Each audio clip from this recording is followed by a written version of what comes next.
Could the Baltimore Ravens potentially trade for Los Angeles Rams star cornerback Jalen Ramsey? We talk about the potential of a move, get into what John Harbaugh and Eric DeCosta could say during their NFL Combine press conferences, analyze mock drafts, look at mailbag questions, and so much more coming up next here on this episode of Locked On Ravens.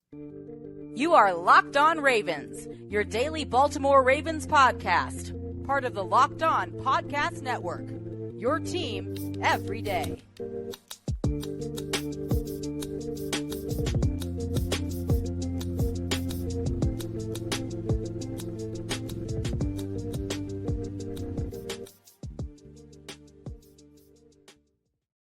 We return here. It's another episode of Locked On Ravens, your daily Baltimore Ravens podcast. I'm your host, Kevin Ostreicher of Ravens Wire, and we are here as always on the Locked On Podcast Network, your team every day. And thank you so much, as always, for tuning in, making us your first listen each and every day here on Locked On Ravens. We are free and available anywhere you get your podcasts, all podcasting platforms, including over in video form on YouTube. And we're back here today. It is a midweek edition. It's the start of March 1st here. We're coming up on obviously free agency, and the draft is creeping up too. And today we're going to be diving into a lot of different conversations. But in the first segment, I do want to have a bit of a trade conversation. And again, I did say yesterday, we're going to do some wild show topics this week. This is one of them. And in the first segment, it's going to be, could the Ravens make a move for Jalen Ramsey? Now, there's a lot of, I guess, rumors right now, a lot of not controversy, but just a lot of opinions surrounding whether the Rams should move on from Jalen Ramsey, whether the Rams will move on from him. And so I wanted to talk about it with the Ravens obviously having a need at cornerback. Should they go pretty much what would be somewhat of an all-in move and acquire a Jalen Ramsey to put next to a Marlon Humphrey? Just the thought of that is tantalizing, but we'll talk about that in the first segment. Then moving into the second segment, we'll get into a little bit of what I expect and what we should expect John Harbaugh and Eric DeCosta to say during their press conference, what they could be asked during their press conferences at the Combine. Those are happening today on Wednesday, 1 p.m. and 2 p.m. Eastern, I believe the times are. So we'll obviously get into what they actually did say on tomorrow's show, so be sure to stay tuned for that. But we'll get into maybe what they could say here today. Then in the final segment, we'll be answering some mailbag questions. We'll be analyzing mock drafts on Twitter. So tons to dive into here on Locked On Ravens today. But before we get into our content, if you hear this on YouTube in video form, you can see my shirt and my face and my background and everything. Be sure to like this video, subscribe to the channel on YouTube as well. We have a goal here. 4,000 subscribers is our next goal. We hit 3.5K a couple of weeks ago. That was super exciting. So we're now on the up and up, going to 4K hopefully soon. So be sure to like and subscribe. We're a Daily Ravens podcast 5 days a week. So Monday through Friday, we bring your Ravens news, analysis, updates, and so much more. So be sure to not miss out on any of that. And in audio form, it's the same show, both audio and video form. Big shout out to all the audio listeners as well, whether you're on your way to work or from work or however, wherever you're listening. Thank you so much for tuning in. Again, be sure to follow along anywhere you get your podcast. Let's talk about Jalen Ramsey now, Los Angeles Rams star cornerback. And before we actually get into the potential move this offseason for the Ravens, if there even is one, I do want to take a trip down memory lane a little bit to that 2019 season. Now, the 2019 season, obviously, it's a good one. It's a good one to remember for the Ravens, at least regular season wise. We're not going to talk about the playoffs, but regular season wise for the Ravens, a really, really good year for them. Obviously 14-2, but a lot of people don't remember. Well, I think a lot of people do, but it gets lost sometimes that the Ravens actually started that year 2-2, and weeks 3 and 4, it was the Chiefs and it was Cleveland. Baltimore gave up, I believe it was 500 total yards. Both of those weeks, their defense was getting gashed. Two really discouraging losses. And so what did Eric DeCosta do? He moves on from Tim Williams. He goes out there and signs Josh Bynes and LJ Fort. Then week 7 rolls around. The Baltimore defense starting to look a little better. They got a big one against the Steelers. And then I think the next week was the Bengals, if I'm not mistaken. Maybe I'm switching things up there. But then week 7, it's a big game against the Seahawks. At that point, it was Russell Wilson and Lamar Jackson in the MVP conversation. It was a big week for the Ravens and a big week for Lamar Jackson. Eric DeCosta goes out there, and there were a lot of rumors surrounding Jalen Ramsey, obviously formerly of the Jaguars. He was on the Jaguars still in that whole trade that ended up happening. And I'm going to pull up the trade that actually went down, because for the Jaguars, they actually, the whole sticking point for the Ravens was, what are they going to pay? Is there a price for Jalen Ramsey that Baltimore would pay that would be too much? Now, Ramsey linked to Baltimore goes to Los Angeles. 2 first-round picks in that deal. I think I'm pulling it up now, 2 fourths in that deal as well, or maybe it was a fourth in the deal too. Yeah, a package of 2 first-rounders. So it's a big deal for Jalen Ramsey. But then you have Eric DeCosta turning around and acquiring Marcus Peters for Kenny Young and a 5th-round pick. The dream package. Kenny Young and a 5th-round pick. And Marcus Peters had a profound impact on this defensive unit. Now, Jalen Ramsey, obviously, still Jalen Ramsey, still a really, really good corner. Don't get me wrong. A number one guy, one of the best at the position. I know there are some clips of him getting burned a little bit, but still, can't deny that Jalen Ramsey is among the best in the league at the cornerback position. But now we fast forward to this 2023 offseason, and the Ravens have a need at corner. Peters is a free agent. Ramsey is still really good, still really, really good. So then it begs the question now is if the Rams are looking to shed some cap space, move on from some guys, Ramsey reportedly, obviously these are just reports right now, but reportedly could be traded here. Could Baltimore be a player in the Jalen Ramsey sweepstakes? Well, I think the first question we have to ask ourselves, if we're talking about this from a Ravens perspective, is what's the price in terms of both draft capital and Ramsey's actual contract. So we'll go to the contract part of this whole thing first. Ramsey right now, still 3 years left on his deal right now, but his contract is actually really interesting. So right now, Ramsey, and how trades work is you're paying the base salary. Ramsey has a $17 million base salary for 2023, but there is a potential out for the Ravens both in 2024 and, well, for any team, both in 2024 and 2025 if there's a team that trades for Ramsey. In terms of an actual cap hit for what the Ravens, again, it's the base salary for trading teams. So if we're looking at the cap hit for what the Rams have right now, this is a backloaded deal in terms of cap hit.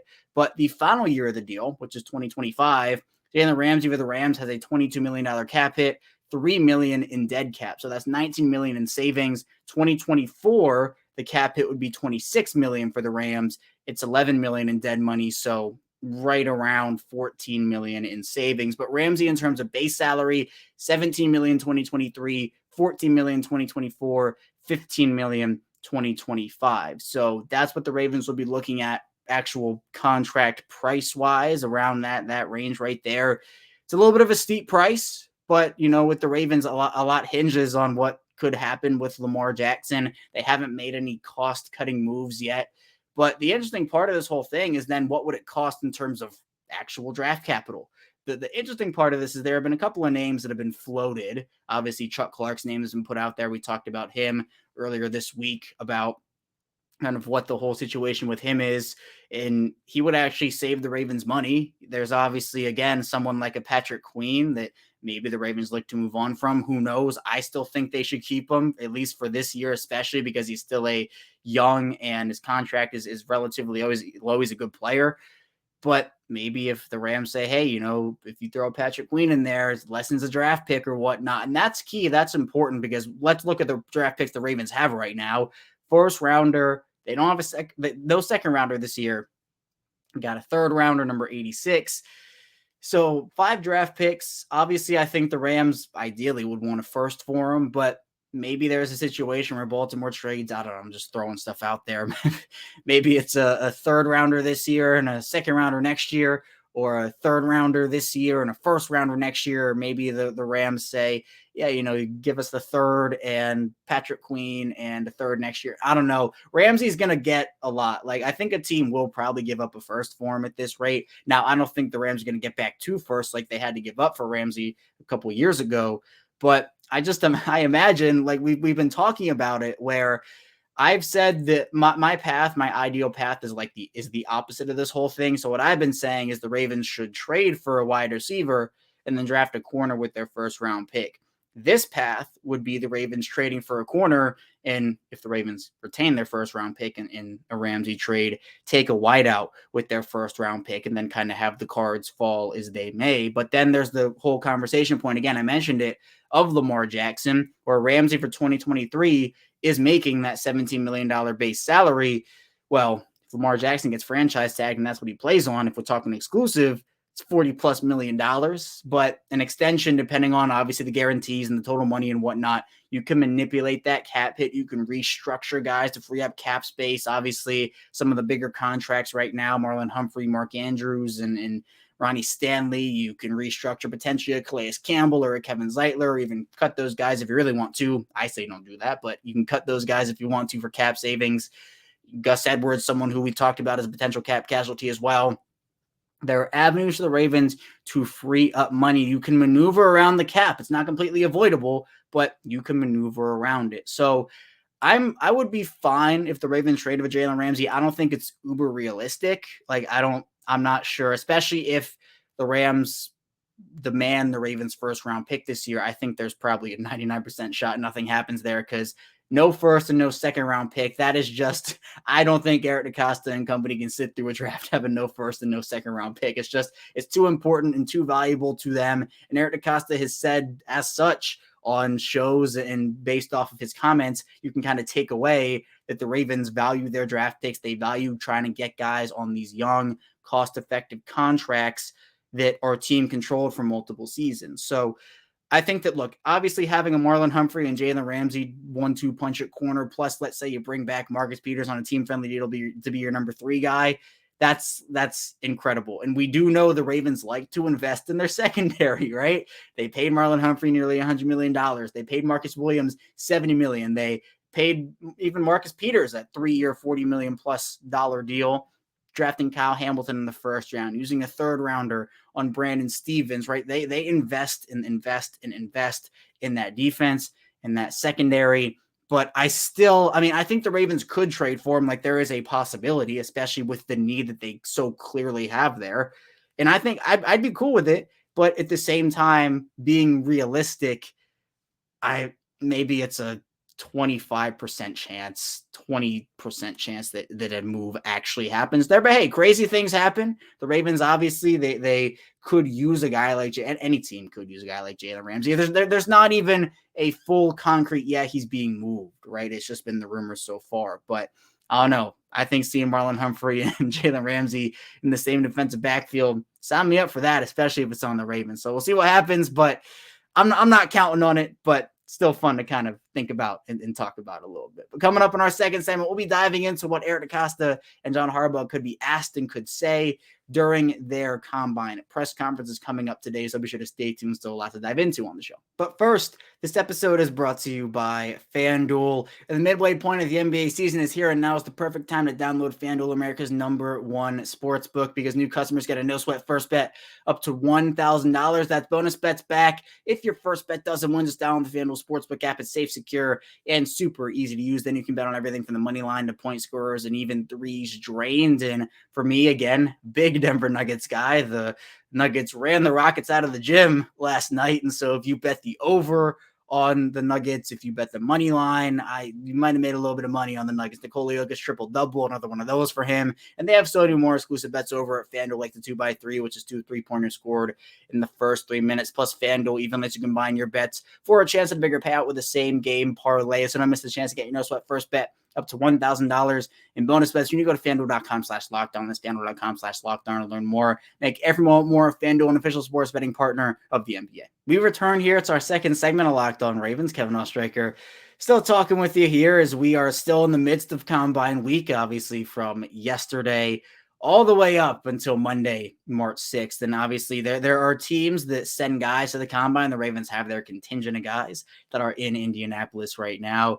And we have a couple of them slated to speak here today in Eric DeCosta and John Harbaugh. Eric DeCosta speaks to the media at 1. John Harbaugh speaks at 2. So there's going to be plenty of conversation points throughout. I'm sure they're going to be asked a ton. And I kind of want to dive into what they could be asked and just honestly what they could say answering these questions. And I kind of put it out there on Twitter last night. I'm interested to know and interested to see just how many of these questions are going to be about Lamar Jackson and not about, free agency and trades and, the combine itself and the draft itself. But as we talked about yesterday, it all kind of ties back. It all ties back into each other, where Lamar has an impact on free agency for the Ravens. He has an impact on the draft and the combine and trades and whatnot, roster construction. So I'd assume that I think for Eric DeCosta, probably maybe 60% of questions, 50% of questions could have a Lamar Jackson aspect to them. I'm sure he will be asked about other things, but the most important, the most pressing issue right now for the Ravens is just some sort of resolution. So I'm sure he'll be asked about what's the updated status. Has there been any contact with Lamar? I'm sure he'll be asked about Lamar's input with the Todd Monken hire potentially. That could be one that's asked.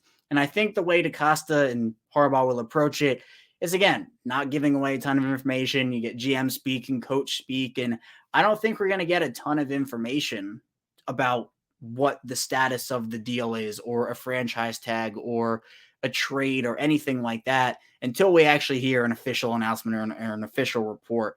And that's just how this whole situation has gone. I know a lot of people are hoping that maybe we'll get something. And look, maybe the way they answer a question or two will, tip a little hat in terms of, oh, maybe they mean something by this and we can analyze it and figure it out. But again, how much of this stuff do they really mean, and how much of it is just going to be, we're working on it, or we want Lamar to be a Raven? I'm sure there'll be some of that for sure, especially for Eric DeCosta. And Harbaugh spoke, he had the opening statement about the Todd Monken hire, and Todd Monken was asked a lot about Lamar. And that was his first press conference, because there is so much that ties into Lamar, as I just said, that is going to impact everything. And as we talked about yesterday, you can't move fully forward if you're the Ravens without having some sort of resolution in this whole situation. So whether it is a tag or a trade or an extension, it's going to impact. And I'm sure Baltimore has their plan if Lamar stays and their plan if Lamar goes. But it's a lot more complicated than that. And so I think that, there are going to be a ton of questions about Lamar and just what the whole status of the whole situation is, because it just means so much and it is so important. And honestly, with the offensive coordinator domino out of the way now, that domino has fallen and it's set in stone. All the attention is now on Lamar Jackson. There are daily segments on multiple national sports, media outlets, sports media networks, ESPN, and everything. There's just Lamar everywhere. I'm not expecting that to change at the combine, especially when you only get so many chances during the offseason to talk to a John Harbaugh or talk to an Eric DeCosta. And it just makes it that much more important to kind of say, well, we can get as much information out of this as possible here now, so you might as well do it, especially because, again, free agency is coming up. Like, it is very close. We are in the month of March now. It's March 1st. A lot has to happen there. I know the Falcons, releasing Marcus Mariota, that obviously I don't think has a major impact on what the Ravens do with Lamar, but could be somebody that the Ravens look into as a bridge guy if Lamar is traded and they decide to build the roster through the draft with no quarterback taken there. If they want to wait till 2024 to take a rookie quarterback, that would be something to monitor. So I think for what the Ravens have right now, you can talk about, adding a wide receiver, adding a corner, or who's going to be their first draft pick at 22, or are they going to be looking to move up and down or whatnot. But all that is tied to Lamar. And it's been what we've been talking about on the show for so long, because it's such a dominant. We talk about domino effect. I just said domino. It is literally this Lamar Jackson domino falls, and you get such a much more clear idea of what could fall into place, and everything kind of says, yeah, okay, now I can see that a little more clearly. Now this makes a little more sense. But let's talk about Jalen Ramsey for a second again. We'll go back to that conversation. If the Ravens trade Lamar, and let's say they get, 3 firsts and a second and 2 thirds or something. Let's just put it at that. If they get 3 firsts, a second, and a third, the Ravens can then turn around and say, hey, now we have all these draft picks. It's not, they don't have 5 draft picks anymore in 2023. They maybe have 7 or 8, and they have high draft picks too. So then you're not necessarily talking about, well, the Ravens don't have the picks to trade for Jalen Ramsey because they don't have a second and they only have 1 first. Then the conversation turns to, well, now they have 2 firsts, and now they have a second. Now they have 2 thirds, and maybe the Rams or another team, Cardinals for DeAndre Hopkins, Tampa for Mike Evans, whatever it is, those teams now say, oh, now the Ravens have more assets, plus Baltimore has draft capital still after those moves, high draft capital to make selections. So I'm sure we'll get a lot of Lamar Jackson questions, both asked to John Harbaugh and to Eric DeCosta. And the message for the most part has been from the Ravens, we're we're hoping Lamar is back in Baltimore and this, that, and the other. It's been those kind of answers. And at last season's combine press conference, Eric DeCosta was obviously asked about it and said that the team was working at Lamar's pace. So I don't know if that's going to be the answer this time around, but he was getting questions then. I'm sure he'll be getting plenty of questions about that now. So I'm expecting a lot of Lamar. It's going to be a ton of analysis on the whole thing. We'll have tons of analysis on that situation tomorrow and just what Eric DeCosta and John Harbaugh had to say about it. But I think it would be refreshing within the Lamar Jackson conversation, even though it all kind of ties back to him. There was like hey, what are your plans for wide receiver? What's your take on the corner class this year?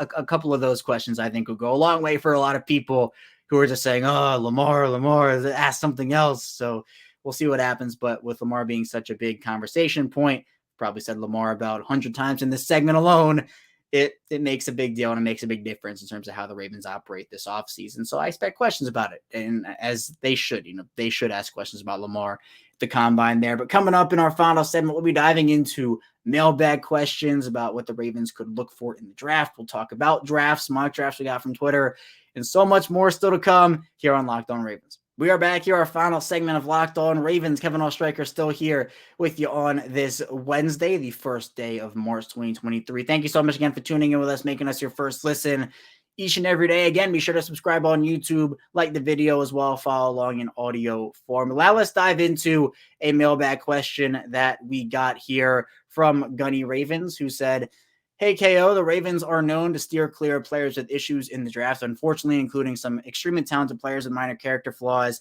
Is having a strong locker room with veteran leadership not enough to overlook those flaws?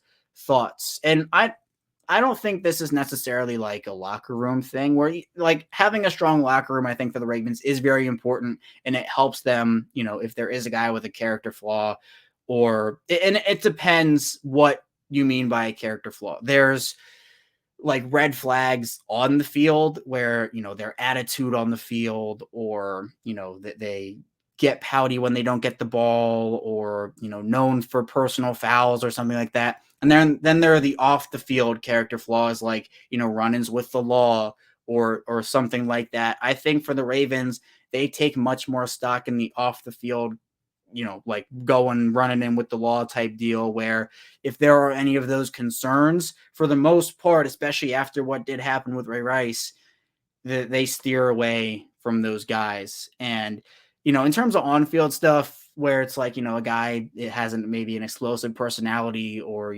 gets pouty, as I talked about, I think the locker room, like it has helped guys like that, especially coming in where, look, there are guys who are mislabeled, especially, coming out of the draft and guys who have some of those things, but then a locker room kind of helps it where I think Marcus Peters was mislabeled. Like he was a guy on the field who, again, very explosive personality. He's a passionate guy, right? Like, and he lets that emotion through, had multiple times in Kansas City where, he threw a flag out of the field of play and got ejected for it. The Rams, he goes to the Rams and he's loved. Like he's loved in Los Angeles, goes to Baltimore, he's loved in Baltimore. So it's those types of things. And asking here about the actual draft, the Ravens get an idea of who fits their culture and who doesn't. And I know obviously every team has their culture, has what they value. Some teams put certain aspects of a character over others, and other teams value things that other teams don't necessarily value and say, we'll look past that, while other teams say, no, this is an absolute red flag. We're not going to take you in the draft. So with these meetings at the combine, pro days, their top 30 visits, they're able to get an idea and they're going to go based off of what they see. And I don't know if this is, with a guy like George Pickens in mind, where obviously on the field, someone who very passionate. We've seen the clips of him getting ejected and fighting on the field and stuff like that. I don't know if this question maybe had a George Pickens type guy in mind, but for the Ravens, they have their culture. They're sticking to that. They've been very firm and very strong that they want guys who fit that culture, and they value both on-field production and off-field fit as well. So I think it's helped them. I think their locker room, I mean, you can even go back to like Steve Smith, who I also think was mislabeled. He comes into Baltimore and is loved again. And like, he's a passionate guy. I think sometimes with some of these players, their passion gets mistaken for like bad behavior, which look, some guys like they do have that on field, like Vontaze Burfict on field was a huge, like he had huge character flaws on the like huge issues. But I don't think that, you know, a guy like a Marcus Peters or a Steve Smith falls in that same category. And frankly, there aren't a lot like Vontaze Burfict. But regardless, it's that type of determination that teams have to make in terms of how much. And that's why Burfict, who is a prospect, you know, on the field, if you take out everything else, like just football play prospect, would have gone in the first round. He fell to the 7th because of what his character flaws were. So teams take it all into account, but for the Ravens, they do have a strong locker room. And if it purely is like on-field stuff, I think there's not a better place to go than the Ravens. And there are talented guys who do have character flaws, and Baltimore has to determine whether they feel like those guys are good fits in the locker room and whether the locker room can help those guys. So it's a very intricate process, obviously, but it is one that is interesting because of just how every team kind of operates differently with that. So that was a good question. I enjoyed that conversation there. But let's now move on. We'll do a couple of mock drafts from Twitter here. And again, we got a lot of them. We'll do some with Lamar trades, some without Lamar. I'll just do the ones I see first. And let's first do one from Aaron here, who says, the longer we wait for news on Lamar, the more I feel like they won't come to an agreement. Campbell wants to win. If the Ravens draft a rookie quarterback, I can see the team letting him go elsewhere. That's a good point. I've talked about that. I agree with Aaron's point there. So first, we trade Lamar Jackson, if you're the Ravens, to the Colts. The Colts give them the 4th overall pick, the 35th overall pick, the 2024 first rounder, the 2024 second rounder, and the 2025 first rounder. So 3 firsts and 2 seconds for Lamar. If you're the Ravens, you're probably thinking, yeah, we got a haul for him. So I like the actual haul, especially with the 4th pick there. CJ Stroud, the Ohio State quarterback, is the pick at number 4. Then Kalijah Kancey, the Pittsburgh defensive lineman, is at 22. Deontay Banks, the Maryland corner, at 35. Tank Dell, wide receiver from Houston, at number 86. Then the Ravens actually trade Calais Campbell here to the 49ers for the 3rd round pick, number 101. And at 101, Carl Brooks, the Bowling Green edge, is the pick. Jacorian Bennett, the Maryland corners, at 125. Dwayne McBride, the UAB running back, is at number 159. And then Trey Dean, the Florida safety, is at pick 200, plus a bonus trade. Chuck Clark is traded to the Chargers for Keenan Allen. All right, trades galore here. The Campbell one is interesting because I've always said, you know, the Ravens will cut him. They'll cut him if, you know, Lamar leaves and that'll be it. But a trade where they actually get draft capital, teams would want Calais Campbell. And I think the Ravens could get value. Maybe it's a 4th, maybe it's like an early 4th instead of a late 3rd. But I think the value there, 101 compared to 110, is right in line with what I'd expect. And then Chuck Clark for Keenan Allen. If Allen's going to be cut anyway by the Chargers, I don't know if you're taking on the contract if you're the Ravens. I'll actually look up the contract now. But in terms of base salary for Keenan Allen, if that's low enough, and Chuck Clark, I mean, right now, Allen, his base salary is $15 million. I think that it's much more realistic if that would be a cap casualty type situation. But I understand the premise of moving Chuck Clark for a wide receiver. I think DeAndre Hopkins would be a maybe more realistic option there. But I still think a solid mock draft. CJ Stroud could be a guy for the future there. You're getting defensive line depth with the Ravens, with obviously Campbell and Justin Madubuike and Roger Washington both being in contract years. Corner, then you get wide receiver at 86, so 35, 86 corner wide receiver. You get both Maryland guys here. It's Corey and Bennett as well. So I'd say solid. I'd say a solid overall mock draft there. Let's now do one from Young Prodi, who also has the Ravens trading Lamar to the Colts. He has the Ravens trading Lamar for Quentin Nelson, the 4th pick, the 35th pick, the 79th pick, and a 1st in 2024. Quentin Nelson on this offensive line, especially with, you know, Kevin Zeitler's getting up there in age, and the Ravens have a hole at left guard if Ben Powers leaves. Sign me up for some Quentin Nelson, although I do know he fell off a little bit last year compared to what he was doing. But regardless, CJ Stroud is the pick at number 4 here. Zay Flowers is the pick at 22. Deontay Banks, Maryland corner, is the pick at 35. Tank Dell, Houston wideout, pick at 79. Carl Brooks, edge from Bowling Green, pick at 86. Jacorian Bennett, Maryland corner at 125. Colby Wooden, Auburn edge at 159, and Jonah Tavai, the San Diego State defensive lineman, at pick 200. We love getting the double Maryland corners here. Some Maryland pride going on. So I love that. But CJ Stroud again, I think Stroud and Flowers, or whether it's Stroud and Smith and Jigba or Stroud and Addison, getting one of these top quarterback prospects and one of these top wide receiver prospects, if Lamar is moved, I think would be a very solid option for them. Again, you're getting 2 wideouts and 2 corners if you're the Ravens here, picking up on some edge depth, some defensive line depth as well. I think a solid overall draft. Maybe instead of 2 or 3 edge/defensive line guys, a running back is thrown in here. But overall, I do like this one here. Let's now get into one from Tim, who this is no Lamar Jackson trade, but it is a trade down scenario. He has the Ravens trading the 22nd overall pick for 27, 91, 130, and 139. And then at 27, Joey Porter Jr. is the selection. And then the Ravens here trade Patrick Queen, 125, a 3rd rounder in 2024, and a 6th rounder in 2024 for number 34, where Josh Downs, North Carolina wideout, is the pick. Dwayne McBride, the UAB running backs, at 86. Jalen Jones, the Texas A&M cornerback, is at 91. Marvin Mims, Oklahoma wideout, is at 130. Rashawn Johnson, the Texas running back, is at 139. Jackson Kirkland, guard from Washington, at 159. And D. Winters, linebacker from TCU, is at 200. I think for any potential trade down, at least in my eyes here, I've said it before, where I would rather have the Ravens, if they do trade down, pick up a late 1st and a 2nd of some sort, where, I mean, I don't hate the value of getting a 1st and a 3rd back, especially if you're only moving down 5 spots, plus you're getting 2 extra picks and a 4th and a 5th. But I think if the Ravens could get 27 and Buffalo's 2nd, I think that would be what I would prefer. But again, I don't hate the value. I think Joey Porter Jr., again, one of my I think he falls nowhere. I don't even think he falls to 22. If he falls to 27, that's just incredible. I couldn't even get him to fall to 22 in my mock, so shout out to Tim for that.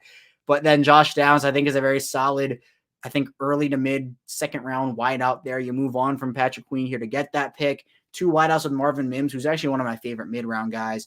2 running backs, I think, is a little too much. I think I'd take 1 and then maybe add an edge guy, defensive line guy there. Jackson Kirkland's interesting. He was a 1st round pick just dating back to last year, but decided to return to school, and his value definitely tanked over the course of this past year. Then obviously getting linebacker depth in D. Winters. So good mock drafts. Again, we get a lot of good ones here. I'm going to try to get some more throughout the rest of the week for sure. So again, thank you to all these submissions for those. But that's all I have for you here today on Locked On Ravens. Thank you so much for tuning in today. When we get back here tomorrow, it is, of course, more Ravens talk from us. So be sure to stay tuned for that, and I'll see you right back here tomorrow.